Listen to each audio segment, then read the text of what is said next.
This is my original 1989 Batwing Urtal model kit set, which I've had in my collection now for quite some time, and as you can see, it's definitely seen better days. And you're probably asking yourself, why is it in such bad condition? Well, I recently moved house and I packed the model kit away. I thought I packed it carefully, but obviously I didn't, and when I opened the box, it was in pieces. And naturally, seeing as this one's broken, I decided that I wanted a brand new 1989 Batwing in my collection. But for this model, they are very few and far between. There's not many out there, but there was one model that I've been looking at for quite some time, and I finally picked it up.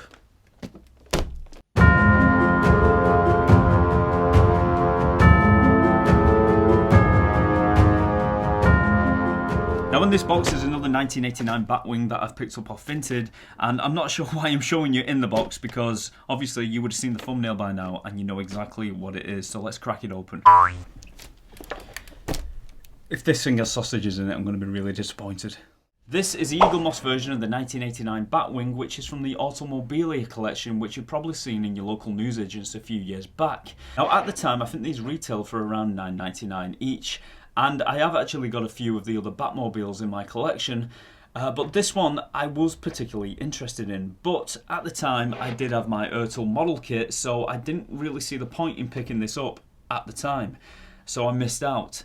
And then I saw it in a few charity shops and I had the opportunity to buy it for around £10–15. And once again, I thought, I have the Urtal model kit, there's no point whatsoever in me buying another one. And so I just let it go. But with my model kit recently being destroyed, I decided to take the plunge and go on the hunt for one of these. My first port of call was eBay, and as you can imagine, the prices were astronomical on eBay. These are now going for anywhere between £30 to £100. A little bit out of my price range for an item that originally cost $9.99. Generally, when you're looking on eBay, you're gonna expect to pay a little bit more. That's just the way eBay works. So I went over to Vinted and I was very pleased to find that someone was selling this for a mere £5, £3 postage, fees on top, maybe between £8 to £9, and I couldn't be more happier with it. I really couldn't. But is the Eaglemoss version of the 1989 Batwing better detailed than the Urtal model kit? In all honesty, I will probably have to say no, but that doesn't mean that this model kit isn't well detailed in its own right, and for the price point, it is actually a very beautiful model, and I'm going to show you that right now when I bring the camera close. So here it is, and the Batwing actually comes displayed in this very nice Perspex box, and they've actually included this card at the back showing the Gotham skyline, but if you look closer, it's actually a holographic effect to it as well. It's quite nice actually. Here's a closer look at the holographic Gotham skyline. I don't know if that comes across on the camera, but it is actually quite nice and really does look nice in the display. Here is the actual model, which is attached to this base, which has a painting of Gotham from above the clouds, which is quite nice. And this does actually remove from the base. Now this piece of plastic here that you clip it into is actually screwed in, so you have got the option to take that out and display it on your shelf without the case. I don't think I'll be doing that, but like I said, you can actually remove it and hold it here, so I can give you a bit of a better look. As you can see, like I said, the detail is actually very nice. It is well detailed.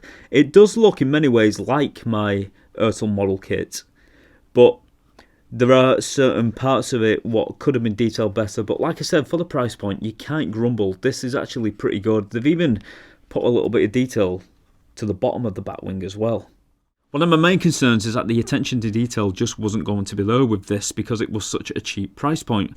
But when you look a little bit closer, you can actually see that they have painted in the rockets on the side of the Batwing are red. When you compare this to the Hot Wheels version, where they just painted it a grey colour, and it really didn't look right. Everything else about it was the Batwing from the 1989 movie, but the rockets were a big eyesore.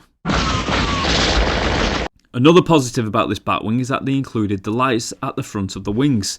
Not only did they include these, but they included the lights that are underneath. Also, something else I nearly forgot is the attention to detail on these machine guns at the front of the Batwing. They really did do a good job at designing this and painting it really well. So my final verdict on this Batwing is, I think it's pretty good. I'm actually quite pleased with it actually. The attention to detail is amazing. The paint job they've done on it is amazing. And especially when you consider it was a £10 model when it came out, it's actually very, very nice. Obviously, if you want something a bit bigger with a bit more detail added, you're going to pay a little bit more. But for what this is, it is fantastic, and I am not going to be ashamed to display this on my shelf.